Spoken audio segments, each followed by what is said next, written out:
RPD channel में आपका स्वागत है। मैं आरपी दुबे, सभी व्यूअर्स को मेरा नमस्कार।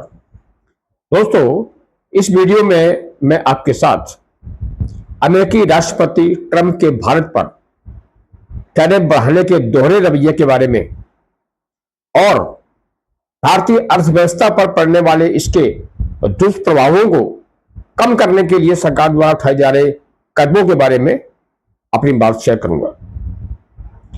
दोस्तों, नीति आयोग के पूर्व सीईओ और G20 के पूर्व शेरपा अमिताभ कांत ने कहा है कि अमेरिका द्वारा भारतीय वस्तुओं पर 50% टैरिफ लगाना भारत के लिए एक चेतावनी है और उसे वैश्विक दबाव के आगे नहीं झुकना चाहिए।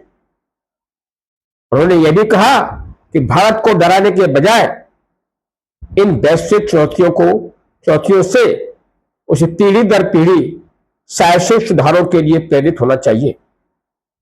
साथ ही दीर्घकालिक विकास और लचीलेपन को सुनिश्चित करने के लिए हमारे निर्यात बाजारों में डाइवर्सिफिकेशन लानी चाहिए। दोस्तों, ट्रंप ने रूसी तेल की निरंतर खरीद के बदले भारतीय वस्तुओं पर 27 अगस्त से 25% अतिरिक्त टैरिफ लागू कर दिया है। अमेरिका का 25% टैरिफ 7 अगस्त से ही भारतीय वस्तुओं पर लागू था। अब कुल टैरिफ 50% हो गया है। दोस्तों, उस 25% के अलावा जो उन्होंने 7 अगस्त से लागू किया था, ये एडिशनल 25% टैरिफ लगाया है as a penalty on Indian goods.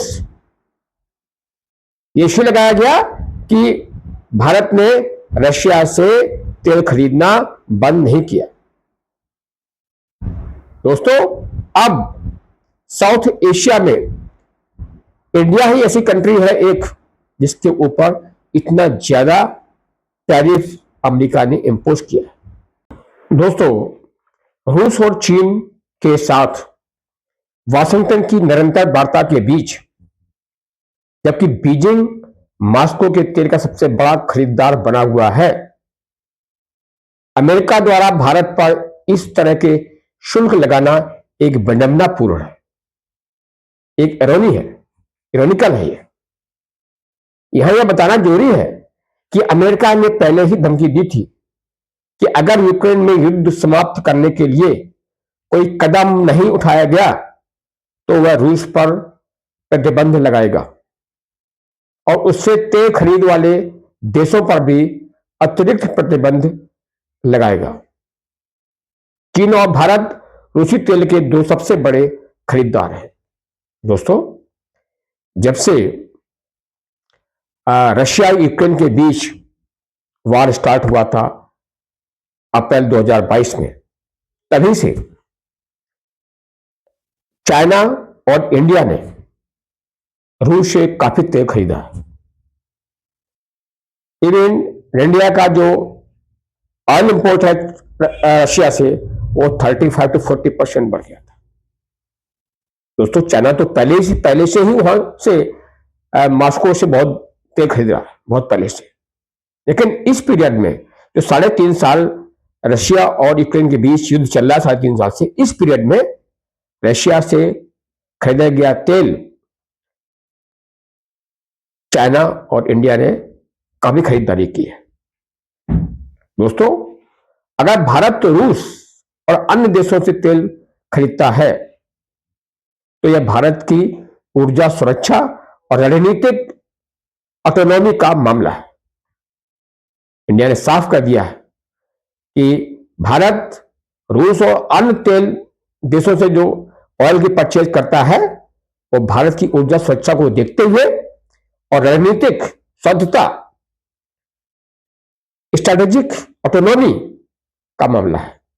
हम इन दोनों बेसिस पर ऑयल खरीदते हैं, जिसे कभी समझौता नहीं किया जाएगा। और इंडिया ने साफ कर दिया कि इन दो बिंदुओं पर इंडिया रशिया और अन्य देशों से ऑयल की परचेज करता है और इन दोनों बिंदुओं पर इंडिया कभी भी समझौता नहीं करेगा। वो दो बिंदुएं हैं कि अपनी एनर्जी सिक्योरिटी और अपनी स्ट्रेटेजिक ऑटोनॉमी। भारत ने कई मौकों पर वैश्विक दबाव के आगे झुकने से इनकार किया है और यह समय भी अलग नहीं है। भारत ने टैरिफ लगाने की निंदा करते हुए इसे अनुचित, अन्यायपूर्ण और अविवेकपूर्ण बताया है और कहा है कि इससे कपड़ा, समुद्री और चमड़ा निर्यात जैसे क्षेत्रों पर गहरा असर पड़ने की संभावना है। टैरिफ वृद्धि के दुष्प्रभावों से निपटने के लिए मोदी जी ने भारतीयों से स्वदेशी वस्तुओं को अपनाने का आह्वान किया। मोदी जी ने अपनी जितनी भी गैदरिंग्स को एड्रेस किया है 25% टैरिफ लगने के बाद, और ये जो 27 अगस्त जो कल लगाया गया हुआ है अमेरिका द्वारा, इसके मद्देनजर अपनी गवर्नमेंट ने साफ साफ कहा है, लोगों को सलाह दी है कि सबसे अधिक अपने स्वदेशी वस्तुओं की खरीदारी करें और लोग फॉरेन प्रोडक्ट्स पर अपनी निर्भरता को कम करें। दोस्तों, सूत्रों के अनुसार अमेरिका और रूस के सरकारी अधिकारियों ने इस महीने वार्ता के दौरान यूक्रेन में शांति स्थापित करने के उद्देश्य से कई ऊर्जा समझौतों पर चर्चा की है। अमेरिका और रूस के बीच जो है काफी डील्स हुई है और यूक्रेन में शांति करने के लिए कई एनर्जी जो एग्रीमेंट्स हैं उस पर चर्चा की है। इन समझौतों को क्रेमलिन को यूक्रेन में शांति स्थापित करने के लिए प्रोत्साहित करने और वाशिंगटन द्वारा रूस पर प्रतिबंधों में ढील देने के लिए प्रोत्साहन के रूप में पेश किया गया है। दोस्तों, अमेरिका का डबल स्टैंडर्ड है। एक तरफ अमेरिका कह रहा है इंडिया से कि रशिया से ऑयल परचेज करना बंद करो, क्योंकि जो चाइना और इंडिया जो इतनी अधिक मात्रा में रशिया से ऑयल परचेज कर रहे हैं, उनका मानना है कि वो रशिया को यूक्रेन के खिलाफ युद्ध करने के लिए उसके इंटरेस्ट में जा रहा है, उसकी इकोनॉमी अच्छी हो रही है। ये ऑयल खरीदना रशिया यूक्रेन में युद्ध को लंबा कर सकता है, लंबा खींच सकता है। वो उसको इकोनॉमी को सपोर्ट कर रहा है और रशिया के यूक्रेन पर आक्रमण को सपोर्ट कर रहा है। और दूसरी तरफ यूएसए और जो यूरोपियन कंट्रीज के देश हैं, नाटो, वो भी काफी मात्रा में रशिया से ऑयल खरीद रहे हैं। इंडिया ने आंकड़ों सहित यूएसए को जवाब दे दिया कि जब से रशिया ने यूक्रेन पर आक्रमण किया है, इस वार के दौरान सबसे अधिक यूएसए ने रशिया से ऑयल इंपोर्ट और अन्य चीजों का इंपोर्ट किया हुआ। अगर इंडिया के ऑयल परचेज करने से उसको यूक्रेन में युद्ध करने, लंबा खींचने के लिए उसे हेल्प मिल रही है, तो यूएसए भी वही चीज कर रहा है। यूएसए के प्रोक्योरमेंट से रशिया को हेल्प मिल रही है। तो डबल स्टैंडर्ड क्यों? जब ये कहा गया तो उनको ये बताया गया कि आप लोग भी रशिया से इतना व्यापार कर रहे हैं, तो उन्होंने तर्क दिया कि जो एनर्जी एग्रीमेंट्स किए हुए हैं यूएसए ने रशिया से, वो शांति स्थापित करने के लिए किया गया, कि रशिया को शांति स्थापित करने के लिए प्रोत्साहित किया जा रहा है और रशिया के खिलाफ सैंक्शन पर ढील दी जा रही है। ये उसके पीछे दलील ये दी जा रही है, यूएसए ने दी है, कि रशिया को यूक्रेन में आक्रमण खत्म करने के लिए, युद्ध खत्म करने के लिए उसे प्रोत्साहन के रूप में पेश कर रहे हैं। दोस्तों, इसके अलावा अमेरिका और चीन के शीर्ष अधिकारियों ने भी इस महीने की शुरुआत में दुर्लभ मृदा जैसे उत्पादों के निर्यात नियंत्रण पर सहमति बनाने के लिए व्यापार वार्ता की है। दोस्तों, इधर अमेरिका ने चीन से भी अपने संबंध ठीक किए हैं। चीन के ऊपर जिस तरह से इंडिया पर जो टैरिफ इंपोज किया है, चीन पर अभी टैरिफ इंपोज नहीं किया गया है। चीन पर टैरिफ इंपोज करने के लिए 90 डेज की समय सीमा दी गई है।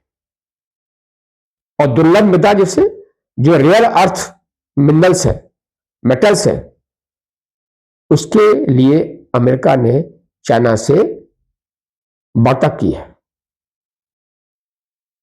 दोस्तों,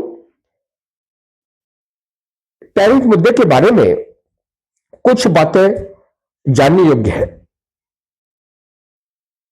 दोस्तों, पहला जो पॉइंट है वो टैरिफ वृद्धि से अमेरिका को भारत के लगभग 55% व्यापार निर्यात पर असर पड़ सकता है, जिसका मूल्य लगभग $87 बिलियन है। जबकि इससे बांग्लादेश, चीन और वियतनाम जैसे प्रतिस्पर्धियों को बढ़त मिलेगी जो टैरिफ इंपोज किया हुआ। जो नेक्स्ट सेकंड है, भारतीय वस्तुओं पर नए टैरिफ से निर्यात की मांग में भारी कमी आएगी। दोस्तों, जो थर्ड पॉइंट है वो जो एनालिस्ट हैं, विश्लेषकों का मानना है कि दवा, स्मार्टफोन और स्टील क्षेत्र अमेरिकी टैरिफ से अपेक्षाकृत अछूते रहने की उम्मीद है। इनका कोई असर नहीं पड़ेगा। टैरिफ ढांचे में छूट और भारत में मजबूत घरेलू मांग इन क्षेत्रों को आर्थिक झटके का कुछ हिस्सा झेलने में मदद कर सकती है। ये क्षेत्र जो ऐसे हैं कि टैरिफ ढांचे में छूट जो है और भारत में जो मजबूत घरेलू मांग है, जो डोमेस्टिक डिमांड है, इन क्षेत्रों को आर्थिक झटके का कुछ हिस्सा झेलने में मदद कर सकती है। ये 100 को बर्दाश्त कर लेगी। फोर्थ जो पॉइंट है वो टैरिफ वृद्धि से व्यापक रणनीतिक प्रभावित हो सकते हैं संबंध, ब्रॉडर स्ट्रेटेजिक टाइज इससे अफेक्ट हो सकते हैं टैरिफ वृद्धि से। फिफ्थ पॉइंट है दोस्तों, मोदी जी ने कहा कि भारत किसानों, छोटे उद्योगों, घरेलू उत्पादकों के हितों से कोई समझौता नहीं करेगा। दबाव बढ़ सकता है लेकिन भारत उसे सहन करेगा। उन्होंने नागरिकों और व्यवसायों से स्वदेशी वस्तुओं को प्राथमिकता देने का आग्रह किया। स्वदेशी गुड्स के लिए अपनाने के लिए उन्होंने जनता से आग्रह किया है, अर्ज किया है। उन्होंने यह भी कहा कि वाशिंगटन द्वारा आर्थिक दबाव की परवाह किए बिना सरकार कोई ना कोई रास्ता निकाल ही लेगी, रास्ता निकालेगी। इंडियन गवर्नमेंट ने फर्म रिजॉल्व, दृढ़ संकल्प किया हुआ है कि इन टैरिफ वृद्धि की आगे इंडिया झुकेगी नहीं और उसका रास्ता कोई दूसरा वे आउट निकालेंगे। दोस्तों, छठा पॉइंट है 25% का यह अतिरिक्त टैरिफ 27 अगस्त से लागू हो गया है। दोस्तों, जो सेवेंथ पॉइंट है, भारत ने रूस से तेल खरीद पर अभी तक कोई निर्देश जारी नहीं किया। पीछे दोस्तों ट्रंप ने कहा था कि भारत ने रशिया से ऑयल इंपोर्ट करना बंद कर दिया, झूठा बोल दिया। लेकिन अभी तक ऐसा कोई आधिकारिक कोई निर्देश जारी नहीं किया इंडियन गवर्नमेंट ने, जिसके तहत इंडिया ने रशिया से ऑयल इंपोर्ट करना बंद कर दिया। जिस मात्रा में ऑयल परचेज किया जा रहा था उसी मात्रा में अभी भी ऑयल परचेज वहां से किया जा रहा है। दोस्तों, रूस में भारत के राजदूत ने कहा, जो रूस में भारत के जो राजदूत है उन्होंने कहा कि भारतीय वस्तुओं पर बढ़ते अमेरिकी टैरिफ के बावजूद भारत सर्वोत्तम सौदे देने वाले स्रोतों से तेल खरीदना जारी रखेगा। दोस्तों, उन्होंने कहा, जो रूस में जो भारत के राजदूत है उन्होंने कहा कि इंडिया को जहां से बेस्ट डील होगी, उनकी बेस्ट प्राइस होंगे, रीजनेबल प्राइस होंगे, वहां से इंडिया तेल की खरीद को जारी रखेगा। और अगर इंडिया रशिया से ऑयल खरीद रहा है, इसका मतलब यह है कि ये इंडिया के इंटरेस्ट में है। रशिया ने इंडिया को बेस्ट ऑफर किया है, बेस्ट डील किया है, डिस्काउंटेड प्राइस में इंडिया को तेल दे रहा है। दोस्तों, 8th पॉइंट क्या है?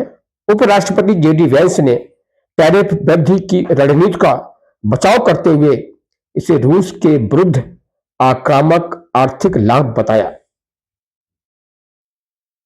दोस्तों, 9th, ट्रंप ने दक्षिण एशियाई देशों पर सबसे ज्यादा टैरिफ लगाए हैं। उन्होंने अमेरिकी वस्तुओं पर भारत के ऊंचे टैरिफ और व्यापार बाधाओं का हवाला दिया।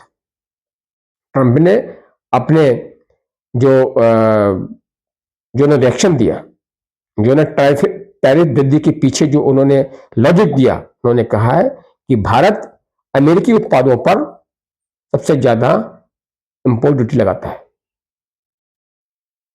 और व्यापार बाधाओं को खड़ा करता है, जिससे कि यूएसए के प्रोडक्ट्स इंडिया में कम आए।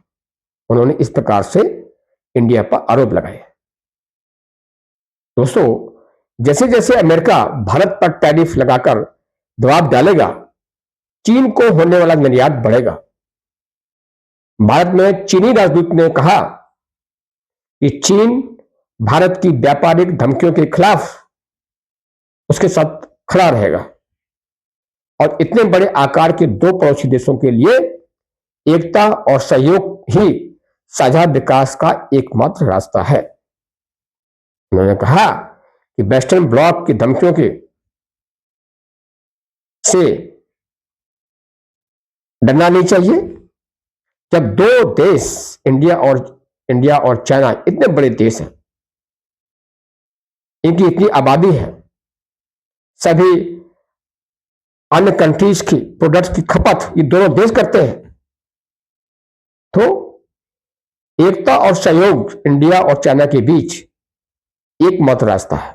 अगर वेस्टर्न ब्लॉक पर ये धमकी दे रहे हैं टैरिफ वृद्धि करके, इस टैरिफ वृद्धि का साउथ एशियन कंट्रीज में रशिया, इंडिया और चाइना पर किसी प्रकार का कोई इफेक्ट नहीं पड़ेगा अगर ये सभी देश इकट्ठे होकर के आपस में व्यापार करें।